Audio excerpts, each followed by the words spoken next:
Hello दोस्तों sex education का season 4 मैंने अभी देख कर कंप्लीट किया है। नेटफ्लिक्स पर आठों के आठों एपिसोड्स मैंने इस शो को देख डाले एंड प्रत्येक एपिसोड की लेंथ एक घंटे है। लास्ट वाला एपिसोड जो था वो 1 घंटा 25 मिनट का एंड ये शो खत्म हो चुका है। सीजन 4 के बाद अब कुछ भी नहीं आना है। And let me tell you दोस्तों, मैंने सुबह ही मतलब दोपहर में जाने जा नाम की मूवी देखी थी जिसमें एक इंटेंसिटी थी, एक्साइटमेंट थी एंड उसके बाद मैंने ये शो देखना शुरू किया जिसमें पहले 3 एपिसोड तक 4 एपिसोड तक तो कुछ भी नहीं था। मतलब राइटिंग इतनी ज़्यादा ढीली थी कि किरदारों में कह लो या इसकी दुनिया में मैं बहुत अच्छे से इन्वेस्ट ही नहीं हो पा रहा था। मैं डिस्कनेक्टेड सा फील कर रहा था। जबकि पिछले 3-4 दिनों में ही मैंने सेक्स एजुकेशन के पिछले सीजन्स देखे हैं और उसके बाद यार मतलब यहाँ पर अब मुझे कुछ भी अच्छा नहीं लगा। मतलब राइटिंग के नाम पर कुछ भी नहीं है, ट्रीटमेंट के नाम पर कुछ भी नहीं है, ना कॉमेडी है ना ह्यूमर है अच्छा सा।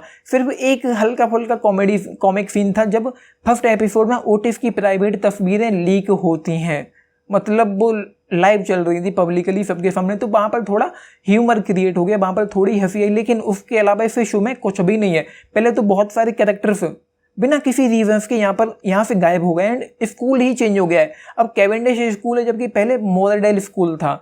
और एडम तो यार मतलब वो कैरेक्टर हमेशा साइड में ही रहता है। वो कैरेक्टर केवल एक इंसिडेंट हुआ, किसी की मौत हुई एंड उस मौत के दौरान उस क्या जो भी कह लो, उस मौत के दौरान जब सब लोग जमा होते हैं उस फ्यूनरल में वो एडम सभी लोगों के साथ आता है। एंड 2 कैरेक्टर्स और थे जो पिछली बार टीचर थे वो यहाँ पर दिखाई पड़ते हैं एंड उसके अलावा एडम हमेशा साइड में रहता है एंड वो जो 2 टीचर थे वो गायब ही थे पूरी तरह से। तो मतलब इस बार राइटिंग के नाम पर कुछ भी अच्छा नहीं। एंड ये जो स्कूल चेंज हुआ है यहाँ पर एक अलग ही माहौल है एंड एक ऑलरेडी एक अलग थेरेपी सेशंस चल रहे हैं यहाँ पर। मतलब कोई और लड़की है जिसका नाम ओ है, वो सेक्स थेरेपी क्लिनिक चला रही है यहाँ पर इस स्कूल में कैवेंडिश में। एंड यहीं पे ओटिस भी जाता है, वो अपना चलाता है, क्लिनिक शुरू करता है। तब उसको पता चलता है कि यहाँ पर तो ऑलरेडी चल रहा है। फिर उसके बाद क्या होता है आप समझ सकते हैं कि क्या होता है। उसके बाद यहाँ पर इलेक्शन वाली चीज़ें होती है कि किसको ज़्यादा वोट मिलेंगे वो यहाँ पर क्लिनिक चलाएगा। एंड उसके अलावा यहाँ पर और फालतू का ड्रामा चलता रहता है। मेब जो है वो अमेरिका में है। 3rd एपिसोड के अंत में वो लौट कर आती है किसी रीज़न के वजह से एंड उसके वापस आने के बाद भी ये शो कहीं किसी लाइन पर किसी ट्रैक पर नहीं पहुँच पाता। पूरी तरह से जो राइटिंग है वो ठंडी है, फ्लू है एंड कहानी के नाम पर कहने के लिए कुछ भी नहीं है। एंड उसकी जो माँ है, ओटिस की जो माँ है जीन, वो रेडियो शो कर रही है एंड धीरे धीरे चीज़ें इस तरीके से बढ़ती हैं कि वो रेडियो शो में थेरेपीज देना शुरू कर देती है। वही थेरेपी क्लिनिक जो ओटिस चलाता था स्कूल में, तो अब वो थेरेपी देना शुरू करती है उसकी माँ, ओटिस की माँ, रेडियो शो पर। एंड उसके अलावा यहाँ पर मतलब कुछ भी नहीं है। जैक्सन का है, उसको लगता है कि उसके प्राइवेट पार्ट में कैंसर हो गया है। फिर वो अपने पिता को, जो भी उसका फादर है जिसने भी वो डोनेट किया था, वो उसको ढूंढने की कोशिश करता है। एंड उसके अलावा यहाँ पर सबसे बड़ा तो यार एक चमत्कार ये हो गया कि जो वो अपना एरिक है उसको यार इस बार किसी पर क्रश नहीं हुआ। इस शो में इस बार जरा भी गंदगी नहीं है, मतलब है लेकिन पहले की जितनी नहीं है। एंड उस एरिक बंदे को क्रश नहीं हुआ किसी पे। मैं तो ये ताजुब मान रहा हूँ कि इसको भाई क्रश कैसे नहीं हुआ। एंड इस बार ना तो टपाटप है और ना ही जरा भी थेरेपी है, ना फन है, ना ह्यूमर है, ना कोई मजा आता है इसको देखने में। मसाले के नाम पर कुछ भी नहीं है। हाँ ये जरूर है कि सेक्स एजुकेशन के पिछले सीजन्स में भी कोई इंटेंसिटी, एक्साइटमेंट नहीं थी जरा भी, और यहाँ भी नहीं है। लेकिन उसके अलावा यार मतलब क्या ही था। वो उसके अपने माँ बाप को ढूंढता रहता है जैक्सन एंड उसका एक लड़की के साथ चल रहा है, दूसरा और कैरेक्टर से उनका चल रहा है। लेकिन वो वाली बात नहीं है जो पहले थी। एंड राइटिंग जो है मैंने कहा बहुत ज़्यादा ढीली है। एंड कहानी के बारे में कहने के लिए कुछ भी नहीं है। एंड समझ में नहीं आ रहा कि वो लोग करना क्या चाहते थे। 7th एपिसोड के अंत में जब मेब जाती है वापस, तब मुझे थोड़ा बुरा लगा, थोड़ा इमोशनली थोड़ा हिट हुआ मुझे।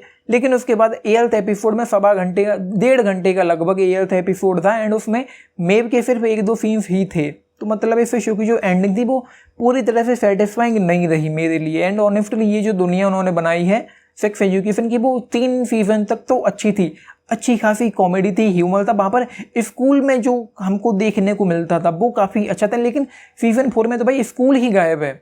स्कूल के नाम पर कुछ भी नहीं था यहाँ पर। किसी की मौत हो गई तो फ्यूनरल चल रहा है, एक अलग ही वो थेरेपी क्लिनिक चल रहा है, इलेक्शन चल रहे हैं एंड कोई और आके खड़ा हो जाए तो उस इलेक्शंस के बीच में कि मैं खड़ा होऊंगा, मुझे कोई ये क्लिनिक चलाना है। एंड उसकी माँ का एक लफड़ा चल रहा है, ओटिस की माँ का, जीन का, उसकी माफ़ी आ जाती है एंड और फालतू का ड्रामा यहाँ पर चलता रहता है। तो ये है भाई मतलब राइटिंग के नाम पर कुछ भी नहीं। एंड एडम जो है वो कहीं किसी फार्म पर जॉब कर रहा है और वो उसके लिए हॉर्स राइडिंग और ड्राइविंग सीख रहा है।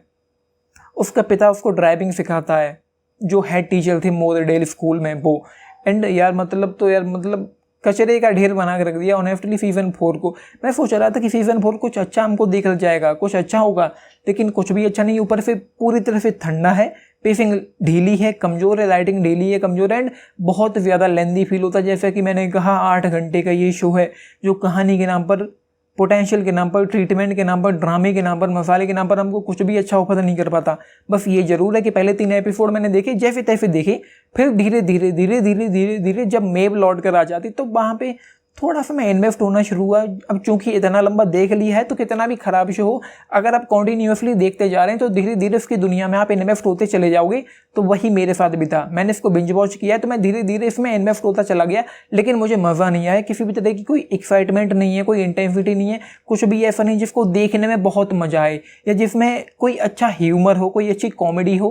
पहले एपिसोड में जो वो सीन था जब उसकी ओटिस की जो तस्वीरें वहाँ पर चल रही थी, शोकेस हो रही थी, उसके बाद यहाँ पर कुछ भी नहीं था फन के नाम पर, ह्यूमर के नाम पर। तो ये है भाई। एंड उसका जो एरिक जो बंदा है उसका बैप्टिज्म चल रहा है, पता नहीं कहाँ से ये नई चीज़ टपक पड़ी यहाँ पर। उससे पहले तक तो बैप्टिज्म के बारे में हमने कभी कुछ सुना जाना भी नहीं था इस शो की दुनिया में। तो ये चल रहा है भाई। ऑनेस्टली यार जो एक्सपेक्टेशन थी इस शो से मुझे, उस पर ये ज़रा भी पूरा नहीं उतरा। एंड ओला याकूब, ये दोनों कैरेक्टर तो मतलब बिना किसी रीजन के ही गायब हो गए, कोई रीज़न तक नहीं दिया गया कि ये लोग गए कहाँ, क्यों गए, किस लिए गए। ओला वही बंदी जो उसके घर पर आती थी, वो जो मैकेनिक था याकूब, जिसका उसकी माँ के साथ, ओटिस की माँ के साथ टांका भिड़ा हुआ था। तो ये सब पता नहीं क्यों गायब हो गए। बाकी ओलिविया थी, उमा, उसका नाम क्या था, एक कैरेक्टर और था, अहमद नाम था, पता नहीं रहीम नाम था उसका, ये कैरेक्टर गायब हो गए हैं।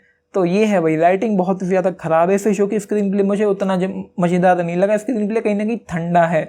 बस ये है कि मैं धीरे धीरे, अब मुझे चूँकि देखना था अंत तक, तो मैं ज़बरदस्ती इसको देखे जा रहा था, उतना कुछ ग्रेट नहीं था। बाकी एक्टिंग की मैं बात करूँ तो यार एक्टिंग लगभग सभी की अच्छी है, पहले की तरह ही। जो जीन है वो जो ओटिस है उसका काम अच्छा है, उसका नाम आशा बटरफील्ड है, ओटिस का नाम, एंड जीन का नाम गिलियन एंडरसन है, एरिक का नाम अजीब वो गरीब तो नाम है, नेगेटिव गटवा करके कुछ नाम है, एंड एमा मैकी मी वाइली। तो एक्टिंग इन लोगों की बहुत अच्छी, स्पेशली मेव की और ओटिस की एक्टिंग बहुत अच्छी है। एंड उसके अलावा जो दूसरे एक्ट्रेस उन्होंने अपना अच्छा दिया, लेकिन यार मतलब राइटिंग अच्छी नहीं, कैरेक्टराइजेशन अच्छा नहीं, इस शो की जो दुनिया है उसको बहुत अच्छे से इस बार हमारे सामने रखा नहीं गया। प्रेजेंटेशन एग्जीक्यूशन मुझे इस बार उतना अच्छा नहीं लगा। ये है भाई। Just 3.5 star, 2.7 star out of 5 इस शो के लिए। आपने देखा है लिख के बताना। एंड उतना मुझे अप टू मार्क नहीं लगा, टू बी ऑनेस्ट। जिस लेवल के पिछले सीजन थे इस शो के, मुझे उतना अच्छा नहीं लगा। इसने मुझे डिसअपॉइंट किया है। बस ये ज़रूर है कि ये शो ख़त्म हो चुका है, अब ये हमको और देखना नहीं पड़ेगा। तो आप पहले से इसको फॉलो करते हुए आ रहे हैं, सीजन 3 आपने देखे हैं तो इसको भी ईजिली देख ही डालोगे। अब चूँकि आप कैरेक्टर्स में इन्वेस्टेड हो, समझते हो कि कैरेक्टर क्या है। बाकी अगर आपने एक भी सीजन नहीं देखा तो भाई देखना शुरू करो, आपको मज़ा आता है तो देख डालो, बाकी आपकी मर्जी है। फैमिली के साथ डेफिनेटली नहीं देख पाओगे। आपने देखा है सीजन 4, लिख के बताना आप लोगों का ऐसे शो पर क्या टेक। मुझे तो इसने काफ़ी ज़्यादा डिसअपॉइंट किया है। बाकी this is Nitesh and signing up, thank you. And like share subscribe भी करना चैनल को, वीडियो को। एंड इससे ज़्यादा मुझे कुछ भी नहीं कहना, मतलब डिसअपॉइंट करता है ये शो इस बार। राइटिंग ख़राब है, कहानी के नाम पर उनके पास समय हमारे सामने ऑफर करने के लिए, रखने के लिए, दिखाने के लिए कुछ भी नहीं था। ज़बरदस्ती इसको खींचा गया एंड ख़त्म किया गया। एंड बहुत ज़्यादा लंबा है, जो नहीं होना चाहिए था। ज़रा भी डिजर्विंग नहीं थी इसकी ये इतनी लंबी लेंथ। ज़्यादा से ज़्यादा 4 या 5 घंटे का ये शो होता तो बहुत ज़्यादा होता, इनफ होता। तो ये है। टेक्स्ट लिख के बताना। And thank you, good night.